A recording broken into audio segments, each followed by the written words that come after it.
다이어트를 할 때 가장 힘든 점은 바로 간식을 먹지 못한다는 것입니다. 다이어트를 잘 하다가도 집에서 드라마를 보거나 영화를 볼 때면 뭔가가 자꾸 땡기고 먹을 것이 없는지 자꾸 찾게 되고 또 간식을 찾게 됩니다. 분명히 포만감 있게 식사를 했는데도 왜 간식을 먹고 싶을까요? 사람이 음식을 먹는다는 것은 단순히 배를 채우고 영양분을 얻기 위한 것이 아닙니다. 디저트 배가 따로 있다고 하듯이 간식을 맛있게 먹었던 기억으로 간식을 다시 먹고 싶어하는 욕구가 있습니다.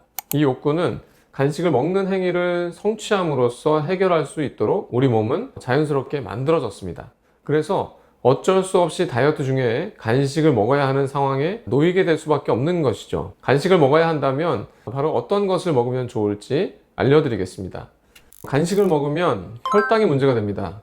음식에서 먹은 당이 다 떨어질 때쯤 간식을 먹음으로써 다시 당이 들어오기 때문에 체지방은 안 없어지게 되고 살은 더 찌게 됩니다. 그렇기 때문에 체지방의 대사를 방해하지 않으면서도 맛은 어느 정도 있는 간식을 먹는 것이 좋습니다. 바삭함이, 식감이 그리워서 과자를 먹고 싶을 때 간식으로 먹을 수 있는 다이어트 과자입니다. 먹는 욕구 중에서 제일 큰 것이 맛은 달달한 것이고 식감은 바삭한 것인데요. 이 중에서 달달한 것은 인공 감미료를 통해서 해결할 수도 있지만 바삭한 것은 해결이 안 됩니다. 바삭함을 해결하기 위해서 과자를 먹어야 한다면 어떤 것이 좋을까요? 네이버와 쿠팡에 다이어트 과자라고 검색하시면 이 뜨는 제품이 두 가지 정도가 있는데요. 저도 각각 10봉씩 먹어봤는데 과자를 먹고 싶을 때 나쁘진 않은 것 같습니다. 두 가지 과자는 공통점이 있는데요. 이 공통적인 장점은 당류는 낮고 단백질 비중이 높고 무엇보다도 맛이 괜찮았습니다. 이 단점은 맛있게 하기 위해서 첨가한 이 짭짤한 나트륨인데요. 하나는 330mg, 하나는 390mg이 들어있었습니다. 칼로리가 낮고 당류가 거의 없지만 나트륨은 꽤 들어있다고 생각하시면 되겠습니다. 1일 나트륨 권장량의 20% 정도이기 때문에 엄청나게 많지는 않지만 다른 음식에서 나트륨을 많이 먹지 않도록 주의할 필요는 있습니다.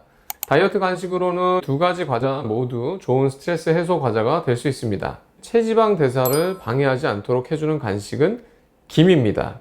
김은 칼로리가 낮고 영양 성분이 매우 뛰어나서 식사 반찬과 간식으로 최고의 음식입니다. 소고기만큼 단백질이 많은 해조류 1위는 이런 기사 제목에서 알 수 있듯이 김은 고단백 식품입니다.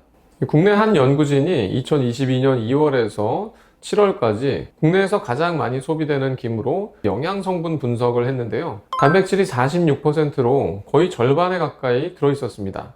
김의 칼로리는 마른 김 100g을 기준으로 181칼로리로 낮고 칼로리가 전부 단백질 성분인 것을 알 수 있습니다. 김은 단백질로 유명한 콩, 달걀보다도 2배 이상 많은 단백질이 들어있습니다.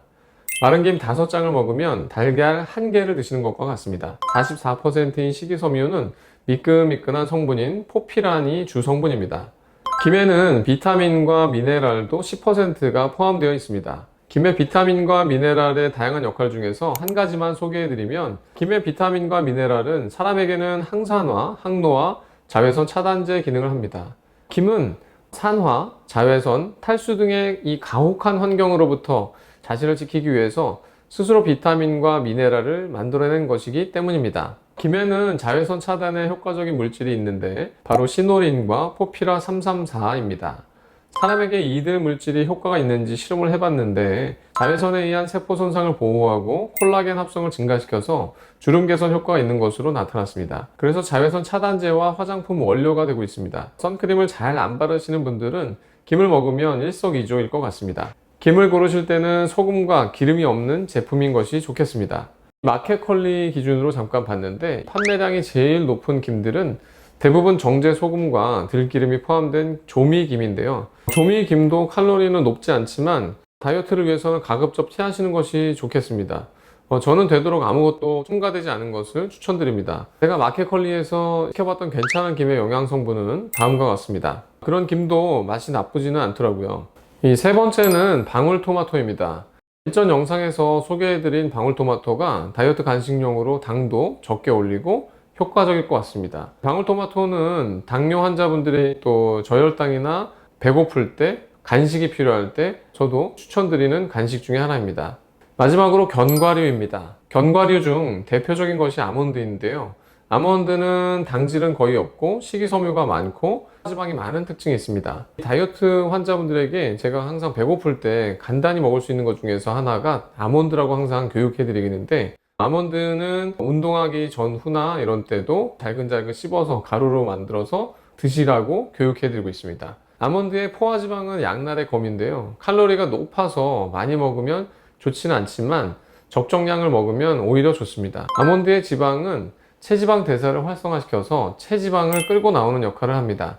또 여기서 우리가 간단히 먹을 수 있는 견과류 중에서 여러분이 많이 드시고 있는 하루 견과라는 것이 있는데, 하루 견과의 제품들 중에서 주의할 점은 이 하루 견과의 나머지 내용물 중에서 건 크랜베리와 건 포도와 같이 마른 과일이 많이 들어간 것들은 피하는 것이 좋습니다. 마른 과일은 당이 굉장히 많이 들어있어서 살을 많이 찌게 하거든요. 지금까지 다이어트 간식을 먹어야 할 때 괜찮은 식품들에 대해서 알아보았습니다. 다이어트를 할 때 무작정 간식이 먹고 싶은 것을 참으면 이 스트레스만 쌓이고 좋지 않을 수가 있습니다. 간식을 못 참을 것 같을 때는 응급처치로 제가 알려드린 여러 가지 간식들을 활용해 보시길 바랍니다. 그렇다고 간식으로 매일매일 드시면 안 되고, 정말 못 참겠는 경우에 가끔 먹는 것이 다이어트를 위해 좋겠습니다. 감사합니다.